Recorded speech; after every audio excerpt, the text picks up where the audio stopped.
مقول ما لا ساعة مقول نسخة مجيتها خوش كتير مية خوريكر جرا بريكة tamam جرا بريكة. نمرة كل ما بده ما تشينا بده إكراني. tamam. Ha. Vay. Tamam tamam. Tamam. Hanet ke. Tamam. Tamam. Seydan buyurun. Eyvallah. خب أعوذ بالله من الشيطان الرجيم بسم الله الرحمن وقلت الرحيم بده. الحمد لله رب العالمين والصلاة والسلام على سيدنا ونبينا أبي القاسم المصطفى محمد وآله طيبين الطاهرين وأصحابه المنتجبين. المرحلة السادسة في المقولات العشر وهي الأجناس العالية التي إليها تنتهي أنواع الماهيات. Hop, biz Bidayetül Hikme'nin 5. merhalesine geldik. Bu 5. merhale makulat-ı aşr hakkındadır. Yani 6. Hop. merhalesi de demek istiyoruz. Size. 5. özür dilerim. 5. Ben değil de acaba başka 6. bir yerini okuyorsunuz. Böyle. Yok 6. ben zaten merhaletü sadise söylemişim. Biz 5. 6. 5'e alışmışız. 6. merhale geldik. Bidayetül Hikme'nin 6. merhalesine geldik. Bu 6. merhale mekulat-ı aşr hakkındadır. Bu mekulat-ı aşr'de mefhumlar içerisinde en külli olan mefhumlardır. En külli olan mefhumlar ya en külli olan mahiyetler olduğu için kendilerine ecnas-ı aliye deniliyor. Yani onların fevkinde artık cins yoktur. Eğer onlar tarif ediliyorsa ya tarif edilmek istenildiği zaman bunları cins ile tarif edemeyiz. Bir mahiyet, bir mefhum eğer cins ile tarif ediliyorsa, çünkü tarif daha önceden de bahsetmiştik. Demiştik ki tarif ya haddidir ya resmidir. Haddi olan tarifte mihver fasıldır. Ve resmi olan tarifte de mihver arezdir. Ama bu tarif yapılırken ister fasıl üzerinden yapılsın, tarifi haddi olsun, ister arez üzerinden tarif yapılsın, tarif yapılırken ki buna da resim deniliyor ki cinsle tarif edilebiliniyor. İster tarif haddi olsun, ister tarif resmi olsun. Eğer tarifin kendisinde cins zikr edilebiliniyorsa o mahiyet cinsi âli denilmiyor. Çünkü kendisinin üzerinde bir cins vardır. Kendisinin üzerinde cins olduğu için cins ya cins fasıl ile tarif ediliyor ya cins ve arez ile tarif ediliyor. Elbette cins karib olsun. Zaten hadde cins karib oluyor. Resimde cins ba'id oluyor. Ama mihver resimde mihver arezdir. Ama her halükarda mahiyet eğer cins ile tahrif ediliyorsa o mahiyet cinsi âli olamaz. Hangi mahiyetler cinsi âli olabilir? Artık cinsle tarif edilemeyen mahiyetler. Mesela farz edin biz arezleri tarif ediyoruz. Arezlere diyoruz arezdir. Yani bütün arez 9 arezin altında 9 mekule yatıyor. 9 arez mefhumu 9 tane mefhumu 9 tane mahiyeti kapsıyor ve o mahiyetlere sadece biz arez diyoruz. Onlar için cins zikredemiyoruz. Sadece onların özellikleri nedir? Arez oluşlarıdır. Öyleyse arezin tarifi nedir? Arezin tarifini zikretmemiz gerekiyor. Arez denildiği zaman arezden ne kastediliyor? İlk önce onu yapacağız. Aynı şekilde cevherde. Cevher dediğimiz zaman cevher diyoruz. Cevher için artık cins zikir edilemiyor. Cevher mahiyetinin altında da 5 tane cevher söz konusudur. Yani cevher mahiyeti ya cevher mefhumu 5 tane mahiyet, 5 tane cevheri kapsıyor ve onların hepsi cevher ile tarif ediliyor. Cevher onlar için cinstir. Cevher cinstir ve onlar fasıllarıyla tarif ediliyor. Dolayısıyla mefhum-i cevher ile 9 tane arez vardır. Bunlar mefhumlar içerisinde, mekulatlar içerisinde, mekule de denildiği zaman yani mahmul, ma yukalu Şimdi hocam yani 9 tanesi Arap'tır. ve sorusu Üstad.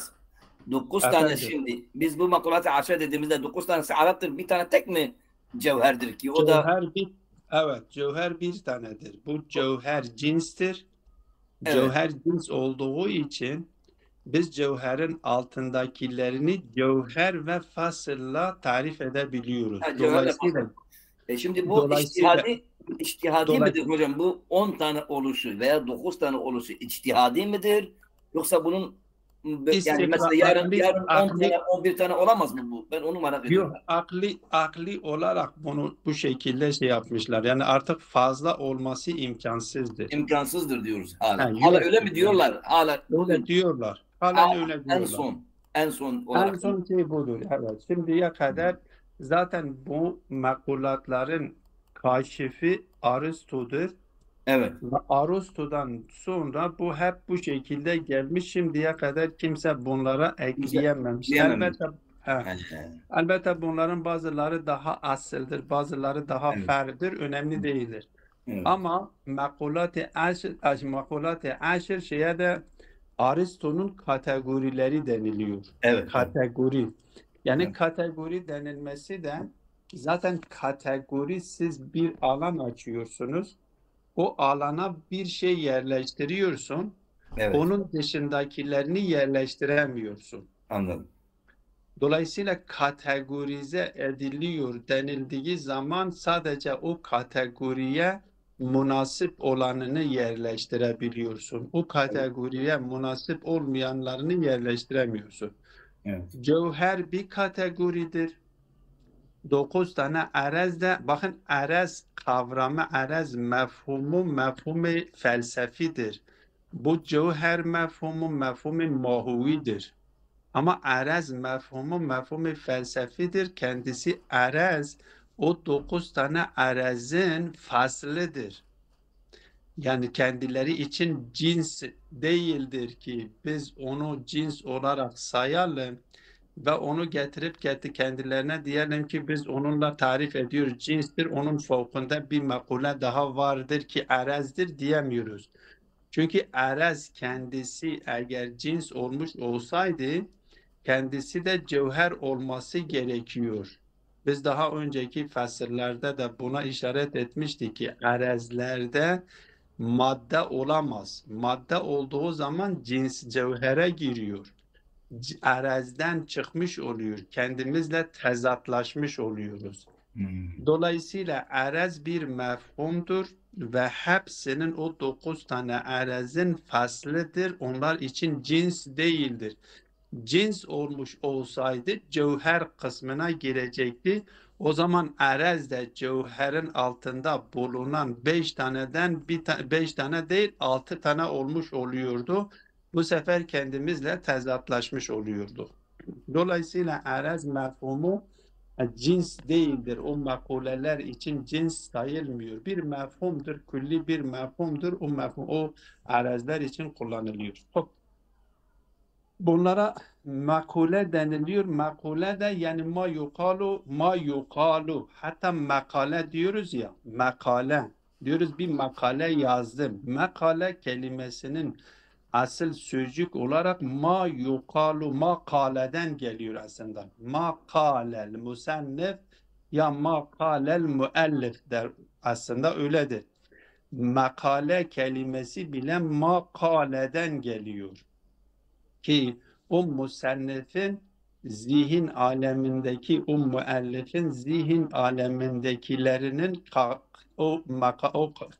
kağıda yansımasıdır. Onun için ona diyorlar makale diyorlar. Ki artık makale Türkçe'ye de dönüşmüş. Asıl kökü olarak makaleden geliyor. Bu makule de ma yukaludan geliyor. Ma yukalu bir şey soruyorsunuz. Ma huve mesela diyoruz insanım. İnsan ne olmuş oldu? Mahiyet olmuş oldu. Ma huve sorusunun karşısında verilen cevaptır. Verilen cevapların hepsi mahmuldur.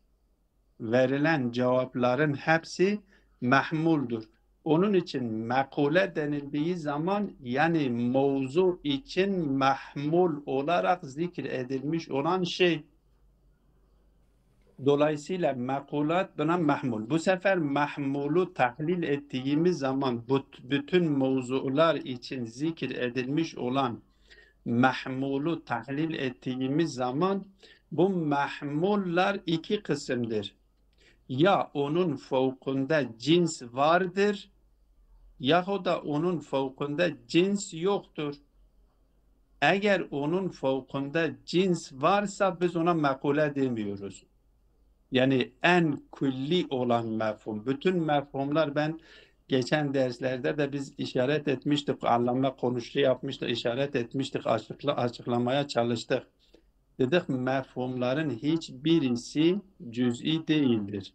Mefhum bir bireyden daha fazla bireyleri kapsama kabiliyeti taşıdığı için cüz'i olamıyor. Küllidir. Külli oluşu dar veyahut da geniş olmasına göre değişiyor. Cüz'i hakiki, cüz'i izafi şeklinde taksim ediliyor. Aynı şekilde no-i hakiki, no-i izafi, cinsi hakiki, cinsi izafi. Bu kavramlara baktığımız zaman hangi makuleye, hangi mefhuma, mahiyete makule deniliyor, cinsi âli deniliyor, kendisinin fevkinde artık cins olmayan mefahim ya makulelere, mahiyetlere biz makule diyoruz. Dolayısıyla bu makuleleri kategori olarak açıklıyorlar. Aristo'nun kategorileri yani artık onların fevkinde başka bir mefhum söz konusu değildir. Bu bir. İkinci noktada bu mekuleler arasındaki nispet tabayün-i mutlaktır. Tabayün-i tamam-ı zattır. Çünkü tabayün-i zat yani onların aralarında ortak nokta söz konusu değildir. Ortak nokta söz konusu olmuş olsaydı zaten kendileri için cins farz edilebiliyordu. Kendileri için cins farz edilmediğine göre aralarında ortak nokta söz konusu değildir. Ortak noktanın olmadığı yerde cins kendisi için biz buna ne diyor? Cins söz konusu değildir ve dolayısıyla bu mefhumler arasındaki nispet tabayündür. Yani tamam zat olarak tabayün o mefhumler arasındaki 4 tane nispet söz konusu olduğunu daha önce işaret etmişti ki mantık konusudur. Diyoruz ki ya tabayündür ya tesavidir ya umum-i husus-i min vecdir ya umum-i husus-i mutlaktır. Bütün mefhumlar arasındaki bu nispetlerden bu makuleler arasındaki nispet hangisidir? Tabayündür. Ki cevher, kem, keyf, en yef'il, en yef'al, en yenfa'il ki 9 tane burada geliyor ki açıklıyor. Bunların hepsini tek tek açıklayacak. Bunların arasındaki nispet tabayündür. Dolayısıyla makule denildiği zaman yani mahmul yani mevzuğa hamledilmiştir. Siz mevzu için ma huve sorusuyla soru soruyorsunuz ve onun cevabı da o mevzuun mahmulu olmuş oluyor. Bu mahmullar da iki kısımdır. Ya küllidir, artık ondan daha külli tasavvur edilemiyor ki onun üzerinde artık cins tasavvur edilemiyor. Veyahut da küllidir ama onun fevkinde bir cins tasavvur edilebiliyor. Onun üzerinde cins tasavvur edilebiliyorsa ona mekule denilmiyor. Sadece onun üzerinde cins tasavvur edilmeyen olan mahiyetlere mekule deniliyor ki bunları da diyorlar ki 10 tanedir. Bu birinci nokta. Şimdi ikinci nokta burada işaret etmek, şey yapmamız gereken nokta şudur. İlk önce kendisi gelip tarif ediyor. Cevherden kast edilen şey nedir? Arazdan kast edilen şey nedir? Cevher için burada metinde iki tarif getiriliyor. Bir tane tarifte diyor ki İza vucidet fil haric vucide la fi mevzu'in elbette mustagnin anha fi vücudihi tarifini de şeyini de getiriyor. Bazı yerlerde bunları farklı tarif ediyor ama bu tarife dikkat edin. Diyor ki İza vucidet fil haric vucidet la fil mevzu'in. Bu mustagnin anha kelimesini şimdi dikkate almıyoruz. Diyoruz ki İza vucidet mahiyet yani İza vucidetil mahiyetu fil haric vucidet la fi mevzu'in. Ya böyle diyoruz ya da diyoruz ki İza vucidet fil haric vucidet fi mevzu'in mustagnin anha. Birisinden la fi Şeyden bir misal üzerinden anlatsanız mümkün mü? Açıklayacağım. Bunu misal üzerinden getireceğim. Diyor ki her iki tarife dikkat edelim. Ben ilk önce o tarifleri açıklayayım. Ondan sonra örnekle şey yapacağım. İza vucidet fil haric vucidet la fi mevzu'in mustagnin anha fi vücudihi. Yahut da İza vucidet fil haric vucidet fi mevzu'in mustagnin anha. Bu ne demek istiyor? Bu iki tarif önemlidir. İki tane tarif getirmiş. Şimdi diyor tarif edilirken biz cevheri tarif ederken şöyle diyoruz. Diyor bir mahiyet. Hangi mahiyetlere biz cevher diyoruz? Bu noktayı yine hatırlatayım. Bak geçen derslerde de işaret etmiştim. Dedim ki esaletül mahiyetçiler varlık alemindeki varlık özellikle mümkün olan vacibul vücudun mahiyeti yoktur. Mahiyetuhu inniyetuhudur. Onu önceden de işaret etmiştik. Mümkünül vücutların mahiyeti söz konusudur. Bu mümkünül vücutların mahiyetlerini esaletül mahiyetçiler mümkün olan varlıkların tamamını mahiyet üzerinden şey yapıyorlar, anlamaya çalışıyorlar, yorumlamaya çalışıyorlar, açıklamaya çalışıyorlar. Ve bu mahiyetlerin hepsini 10 kategoride açıklıyorlar. Cevher ve o 9 tane araz. O zaman cevher hangi mahiyetlere cevher mümkün olan mahiyetlerden hangisine cevher deniliyor? Diyor cevherin tarifi budur.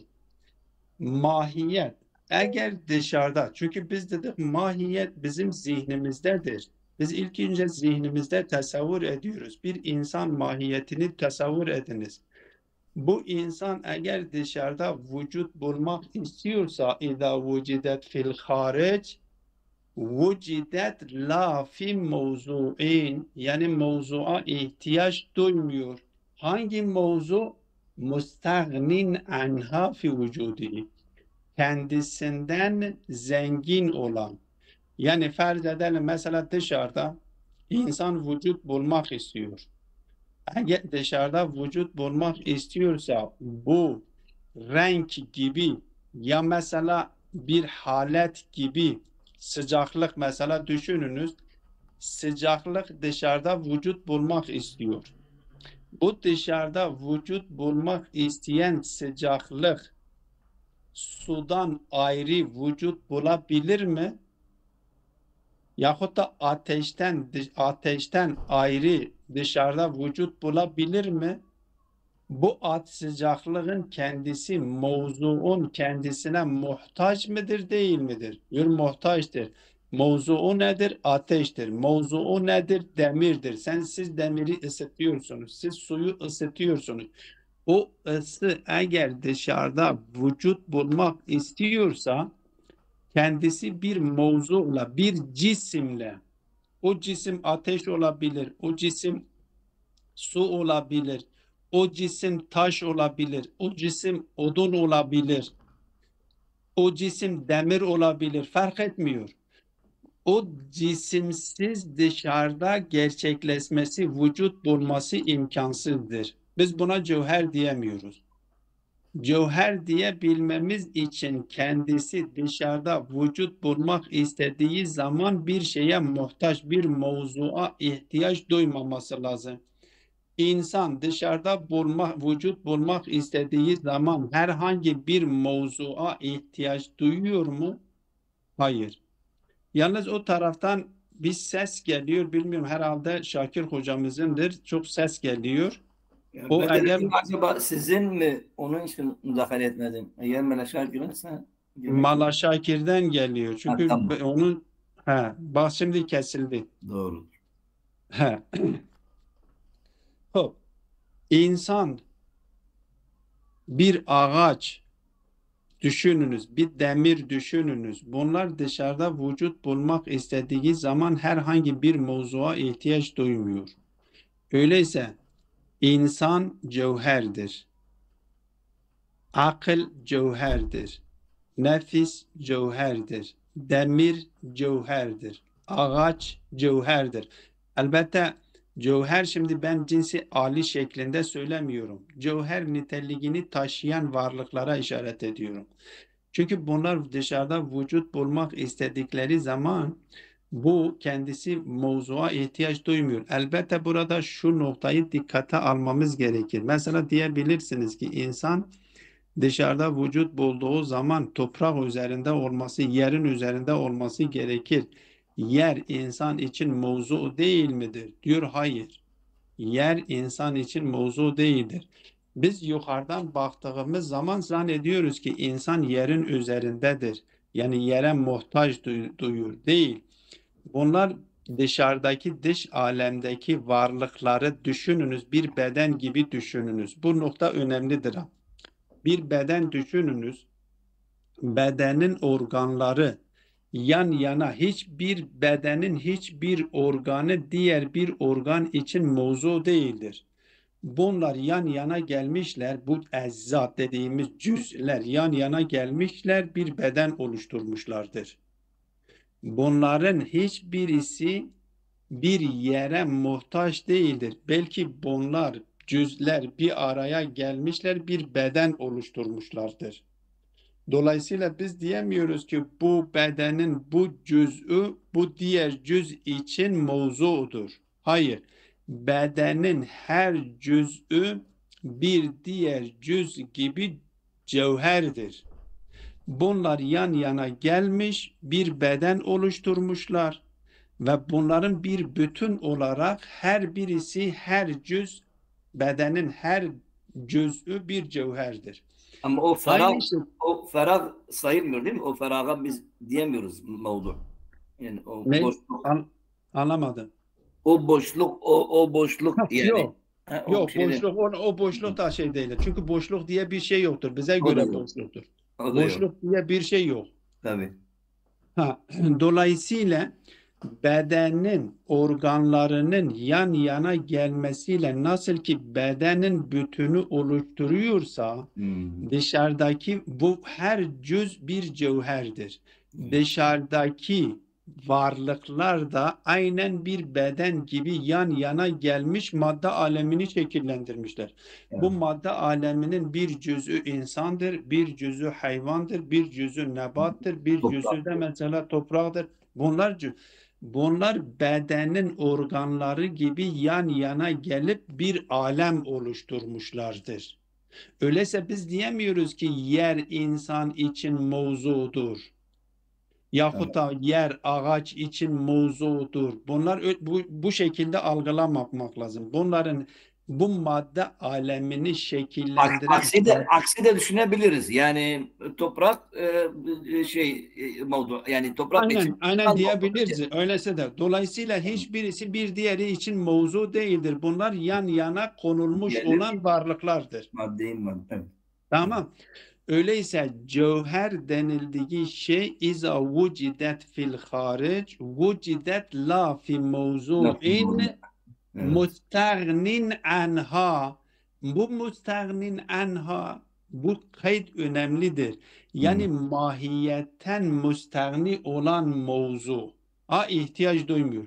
Bazen bak alttaki tarifte de getiriyor. İza vucidet fil harici vucidet fi mevzu'in yukarıda ne diyor? Yukarıda tarif diyor, ben onu bir la fi mevzu'in aslen ya fi mevzu'in müstagnin anha. Bu tarif bu ne demek istiyor? Bakın dikkat edin. Şimdi cevher için, cevher zaten gelecek açıklayacak. Evet. Cevher dediğimiz zaman cevherin altında 5 tane cevher vardır. O 5 taneden bir tanesi akıldır, bir tanesi nefistir, bir tanesi maddedir, bir tanesi surettir, bir tanesi de cisimdir. Madde ile suret birbirine muhtaçtır. Bu nokta burası önemlidir. Madde ile suret her ikisi cevherdir. Ama madde suretsiz olamıyor, suretten maddesiz olamıyor. Evet. Dolayısıyla iki cevherin birbirine muhtaç olması onları arez yapmıyor. Yani vücude fi mevzu'in muhtacin ileyhi değildir. Belki burada kendisi her ikisi birbirine muhtaç olduğu için biz bunlara arez demiyoruz. O zaman la yestagni. Evet. Burada ikisi yan yana gelmiş. Bu cevher suret maddesiz olamıyor. Madde de suretsiz olamıyor. Dolayısıyla iza vucidet fil haric vucidet fi mevzu'in gayr mustagnin anha. O mevzu da ondan müstagni değildir. Öyleyse mevzu eğer mahiyete, ona hamle edilecek mahiyete muhtaç ise o zaman o cevher olabilir, o araz olmayabilir. Ama eğer mevzu ki kendisine muhtaç değildir, buna o hamle edilen mahiyete muhtaç olmayan bir mevzuya ihtiyaç duymuyor cevher. Bunun tarifi budur. Araz bu nedir? Araz tam bunun tersidir. İza vucidet fil harici vucidet fi mevzu'in. Evet. Yani illa bir mevzuya muhtaçtır. Ve o mevzu da müstagnin anhadır. Yani o arazdan nedir? Arazdan müstagnidir. Evet. Öyleyse eğer mevzu arazdan müstagni ise ve o mahiyet ona arız olmuş ise o mahiyet nedir? Arazdır. Ama yok. Eğer mevzuun yanında olmuş o mevzu o mahiyetten müstagni değilse o zaman biz o mevzu onun için mevzu olup ona hamledilmiş olan mahiyete araz diyemiyoruz. Suret gibi. Suret mahiyete arız oluyor. Maddeye arız oluyor. Elbette arız ben tesammuhen söylüyorum ha. Yani suret o mahiyete arız oluyor, maddeye arız oluyor. Madde surete muhtaçtır, suret de maddeye muhtaçtır. Arız değil, zaten aynı şey. Evet. Aynı iki tane cevher yan yana olmuştur demek istiyor. Dolayısıyla cevherin tarifi öyleyse bu şekilde olmuş oldu. İza vucidet fil harici vucidet la fi mevzu'in, ya mutlakan bu şekilde diyoruz. Evet. Yahut da diyor ki İza vucidet fil harici vucidet fi mevzu'in gayri müstagnin anha.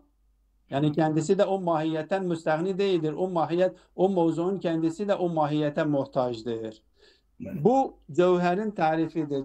Zaten cevherin tarifi bilindikten sonra arazın tarifi de bilinmiş oluyor. Kendisinin arazın tarifi nedir? Diyor kem. Mesela kem, keyf ki geliyor. Onlar o 9 tanedir. İza vucidet fil harici vucidet fi mevzu'in ve o mevzu da müstagnin anha. Ondan müstagnidir. Mevzu ona muhtaç değildir. Bu tarifi de biz tatbik edelim. Vakit de azdır. Diyor tariful cevheri vel arazi adedul makulati. Makulatların arazlarında da işaret ediyor. Biz onlara işaret etmedi. Zaten söyledik 10 tanedir. Tenkasimul mahiyetu inkisamen evveliyen ila cevherin ve arazin. Bakın cevher ve araz diyoruz. Evet. Ama bu araz aslında o şey değildir. Araz aslında değildir.